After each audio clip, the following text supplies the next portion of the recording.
La herida de la injusticia. Esta herida es una herida que se va gestando como una especie de capa de la herida del rechazo y del maltrato. Pensar que cuando una persona, un niño, aquí vamos a hablar siempre de niños o niñas, que desde pequeñitos han sido rechazados por mamá o papá, y en el rechazo también muchas veces nos vamos a encontrar con que puede haber habido maltrato, maltrato verbal, emocional, físico, psicológico. Cuando un niño o una niña ve que a mí me tratan de una manera, pero a mis hermanos los tratan de una forma diferente, o cuando yo voy a la escuela me doy cuenta que mis compañeros, sus padres tienen una relación y un trato con ellos que no es el mismo que yo veo en casa, entonces de a poco se va gestando esta sensación de no es justo. ¿Por qué a mí me tratan de esta manera y a los otros les tratan de una manera diferente? Cuando somos niños no lo racionalizamos, sino que simplemente vemos que hay cosas que no nos terminan de encajar. ¿Por qué a mí me hacen esto y al otro no se lo hacen? ¿Por qué a mí me hablan así y al otro no le hablan de esta manera? Entonces se va gestando y va aumentando y va creciendo, sobre todo en los primeros años de edad. Hay una relación directa, la herida de la injusticia va a estar muy relacionada en cuanto al género, o sea, por ejemplo, mamá-hija, papá-hijo, ¿ya? Aquí se ha identificado que hay una relación como de género. Si yo me siento que mamá no me trata igual que a mis hermanas o hermanos, que mamá no me presta la atención que yo necesito, que no está por mí cuando yo lo necesito, se me profundiza más la herida de injusticia. Si yo fuera un chico, un niño, eso me pasaría más en la relación con papá. Para las personas con herida, con la herida de la injusticia, todo es injusto.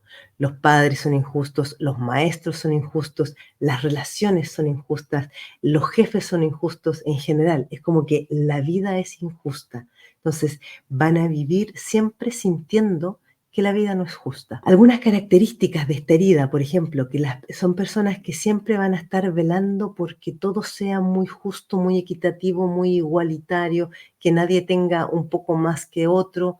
¿Ya? Son las típicas personas que, por ejemplo, cuando hay que repartir un pastel, lo dividen en cantidades exactamente igual, súper equitativo, no hay ningún trozo que sea más grande que el otro, ¿ya? Por dar un ejemplo. ¿Ya? Si hay que repartir cualquier cosa entre varios, van a ser los encargados de velar porque todo sea muy justo y muy equitativo. Les va a hacer usar continuamente las palabras en su vocabulario, siempre van a estar hablando de justo o injusto, de falso o verdadero, de quién tiene la culpa, si la culpa es tuya, si la culpa es mía, porque estos conceptos están todos asociados a aquello de haber sentido en la infancia que no fueron tratados con la misma igualdad y la misma justicia que los demás. Una de sus corazas, digo coraza porque lo hacen como para protegerse, como para blindarse, es que aparentan ser personas frías, aparentan no involucrarse mucho, no estar muy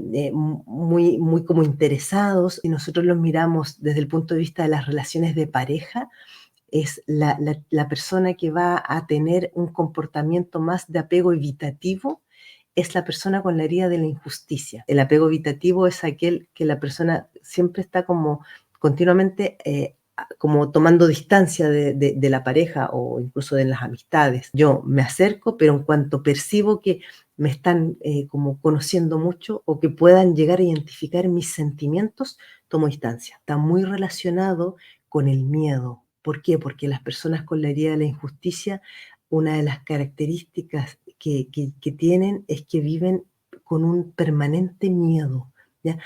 Miedo por todo, miedo a lo que sea, miedo a quedarse solos, miedos a no ser queridos, miedos a no ser tomados en consideración, miedos a no ser valorados, es el miedo, el miedo, el miedo, esto está muy como calado en la piel, porque de niños no han tenido las atenciones, no han tenido los tratos, no han tenido los afectos que les hayan hecho sentir que podían estar seguros. Esta herida se gesta como como una capa o como una coraza de la herida del rechazo y del maltrato. Otra característica muy, muy habitual de las personas con la herida de la injusticia es el perfeccionismo. Tienden a ser personas muy perfeccionistas que quieren que todo les quede perfecto, que todo lo que además los demás vean sea impoluto, sea así como preciso, maravilloso, extraordinario.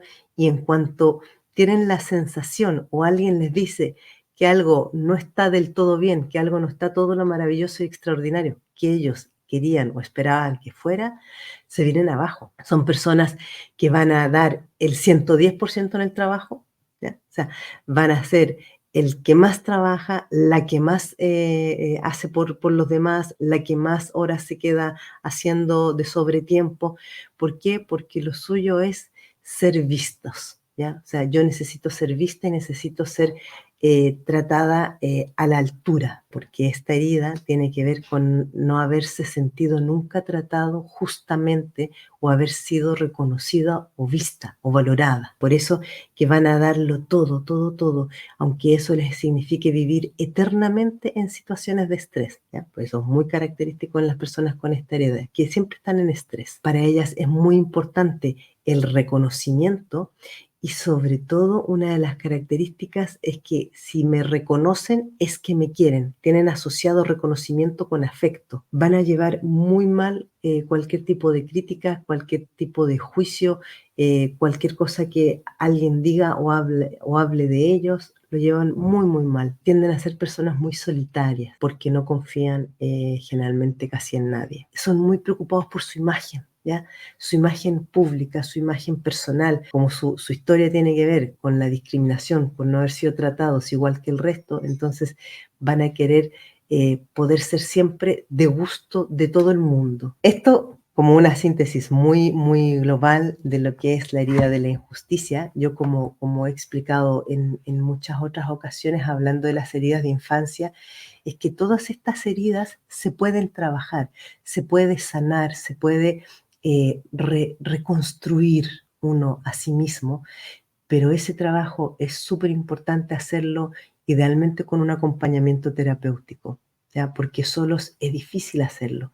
Y es difícil no porque no tenga las capacidades o las competencias, es que si yo soy el tronco del árbol, no puedo ver la copa del árbol.